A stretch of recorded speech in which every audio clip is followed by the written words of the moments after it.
तज़किरतुल औलिया के सफ़हा नंबर 100 पर एक बहुत ही प्यारी रिवायत आपके सामने रखता हूँ, जिसको सुनकर इंशाअल्लाह अज़्ज़ व जल दिल ठंडा हो जाएगा। हज़रत सैयदना वहाब बिन मुनब्बे रज़ियल्लाहु ताला अन्हो आप फरमाती हैं कि बनी इसराइल में एक शख्स ऐसा था जिसने अपनी ज़िंदगी के 200 साल अल्लाह की नाफरमानी में गुजार दिए। 200 साल कोई नेकी वाला काम नहीं किया, क्योंकि आप जानते हैं बनी इसराइल में लोगों की उम्रें ज़्यादा होती थी, 500 साल, 400 साल, 600 साल। इस बंदे ने अपनी ज़िंदगी के 200 साल रब्बे कायनात की नाफरमानी में गुजारे, कोई नेकी वाला अमल नहीं किया, कोई इताअत वाला अमल नहीं किया। जब इस बंदे की मौत का वक़्त आया, इसके जिस्म से रूह निकाल ली गई, तो लोगों ने इसकी लाश को टांगों से पकड़ा और घसीट कर गंदगी के ढेर पे डाल दिया।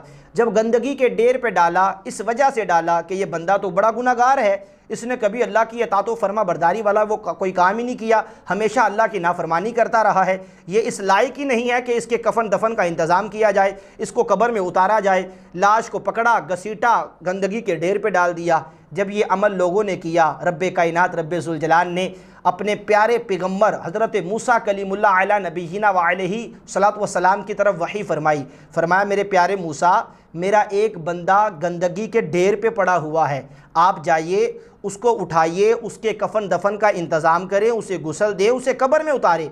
हज़रत मूसा कलीमुल्लाह अला नबीना व अलैहि सलात व सलाम रब्बे कायनात रब्बे ज़ुल जलाल का हुक्म पाकर उस बंदे के पास पहुँचे, उसकी लाश को उठाया, अपने साथियों के साथ कफन दफन का इंतज़ाम किया, उसको गुस्ल दिया, उसको कब्र में उतारा।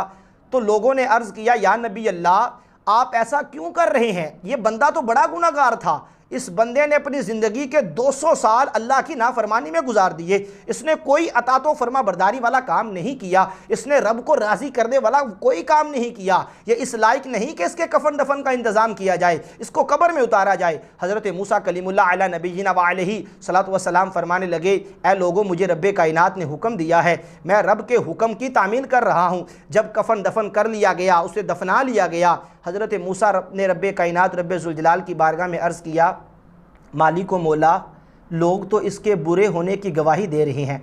लोग कहते हैं कि 200 साल हो चुके, इसने कभी तेरी अताअत वाला काम नहीं किया, हमेशा तेरी नाफरमानी करता रहा है। लेकिन ए मालिक, क्या वजह है कि तू मुझ नबी को हुक्म देता है कि मैं इसके कफन दफन का इंतज़ाम करूँ?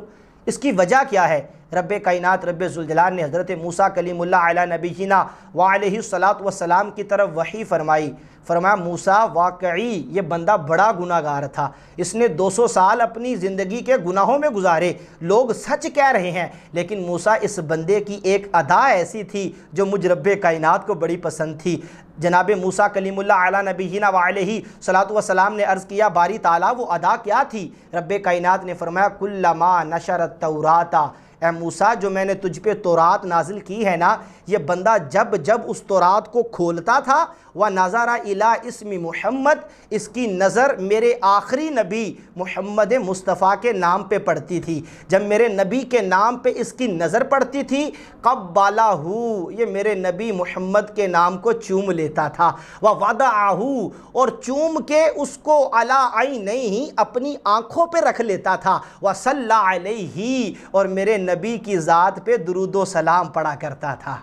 फरमाया, मूसा, मेरी इस बंदे की ये अदा मुझे बड़ी पसंद आई, और इस अदा की वजह से मैंने क्या किया, फ़शकरतु ज़ालिका लहू, मैंने इसके इस अमल की कदर की। वो अमल क्या कि जब भी तौरात खोलता, मेरे नबी मुहम्मद मुस्तफ़ा के नाम को देखता, क़ब्बलहू व वदअहू अला ऐनैहि, नाम को चूम कर अपनी आँखों पे रख लेता, व सल्ला अलैहि, और मेरे मुस्तफ़ा की ज़ात पे दुरूद व सलाम पढ़ता। फरमाया, फ़शकरतु ज़ालिका लहू, मूसा, मैंने इसके इस अमल की बड़ी कदर की, और क्या किया, व गफ़रतु ज़ुनूबहू, मैंने इसके सारे गुनाह मुआफ़ फरमा दिए। और फरमाया, सिर्फ गुनाह ही मुआफ़ नहीं किए, व ज़व्वजतुहू सबईना हूरा, मूसा, मैंने जन्नत में इस बंदे का 70 हूरों से निकाह भी फरमा दिया है। तो मेरे भाइयों, गौर करें, ये था वो बंदा जो बनी इसराइल में था, ये हज़रत मूसा कलीमुल्लाह अला नबीना व अलैहि सलात व सलाम का उम्मती था। मेरे भाइयों, गौर करें, हम हैं आकाए दो जहां सल्लल्लाहु ताला अलैहि वसल्लम के उम्मती, हम हैं आकाए करीम अलैहि सलातु वस्सलाम से मोहब्बत फरमाने वाले। अगर बनी इसराइल का बंदा 200 साल गुनाह करे और गुनाह करने के बावजूद वो रब की बारगाह से बख्शा जाए फ़कत इस सबब से कि उसने अल्लाह के महबूब के आखिरी नाम को चूमा, अपनी आँखों पे लगाया, दरूद पढ़ा, और अगर आज उम्मत मुस्तफ़ा का एक ग़ुलाम अपने नबी का दीवाना आका करीम सल्लल्लाहु ताला अलैहि वसल्लम का नाम सुने, जनाब मोहम्मद मुस्तफ़ा का नाम सुने और सुनकर अपने अंगूठों को चूम कर अपनी आँखों पे लगा ले मोहब्बत के साथ और आका की ज़ात पे दुरूद व सलाम पढ़े, तो उस उम्मती का मकाम क्या होगा, उस उम्मती का मर्तबा क्या होगा। तो आप सबको दावत देता हूँ कि जब भी अपने प्यारे नबी सल्लल्लाहु ताला अलैहि वसल्लम का नामे नामी इसमें गिरामी सुने तो सुनकर उस नाम को चूमकर अपनी आँखों पे लगाकर दुरूद व सलाम पढ़े। इंशाअल्लाह इसकी बरकतें दुनिया में भी मिलेंगी और आखिरत में भी रब्बे कायनात रब्बे ज़ुल जलाल की बारगाह में से इसकी बरकतें मिलेंगी। अल्लाह रब्बुल इज़्ज़त की बारगाह में दुआ है कि रब्बे कायनात रब्बे ज़ुल जलाल हमें अपने नबी की ज़ात पे कसरत से दुरूद व सलाम पढ़ने की तौफ़ीक़ अता फ़रमाए और आका करीम सल्लल्लाहु ताला अलैहि वसल्लम की सच्ची पक्की मोहब्बत अता फ़रमाए। आमीन बिजाहिन नबी जिल आमीन व सल्लल्लाहु ताला अलैहि वसल्लम।